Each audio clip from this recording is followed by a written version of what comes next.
Young Africans tulipitia wakati mgumu, na mimi nikiwa tu mshabiki na mwanachama. Lakini nakumbuka 2020 Mr. Ghalib aliniambia tumealikwa kwenye harambee kubwa ya ukusanyaji wa fedha kwa ajili ya kuikwamua klabu yetu kutoka kwenye wakati mgumu. Akashiriki kwenye mkutano ule. Kwa bahati mbaya nilikuwa nimesafiri, na alitoa ahadi ya kuchangia kiasi cha shilingi milioni 300, na mwaliko huu ulitoka kwa mwenyekiti wa kamati ile ambaye alikuwa ni Anton Mavunde. Na hiyo ndio historia ilipoanza hapo ya sisi na mimi binafsi kama kampuni ya GSM na mimi binafsi kuingia kwenye Young Africans. Baada ya kupita kwenye hatua, ilitolewa pia nafasi ya klabu ya Young Africans kumtafuta mzabuni wa jezi, ambayo kampuni yetu iliweza kubid na ikapata nafasi ya kutengeneza jezi.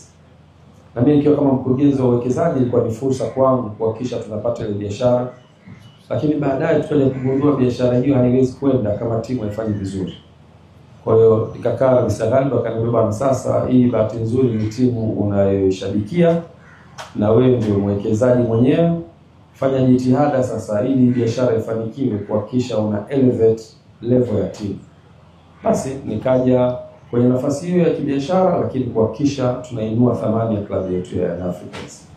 Basi ndio tukaanza hapo, kabidi tusajili wachezaji. Nakumbuka mwaka 2020 mwanzoni, wakati wa dirisha dogo, tukasajili wachezaji 4. Tukamsajili Bertrand Mchimbi, tukamsajili Adebayor Saleh, tukamsajili Bernard Morrison, na tukamsajili Haruna Niyonzima, na karudi baada ya kuitumikia Young Africans na baadaye Simba na baadaye karudi Rwanda.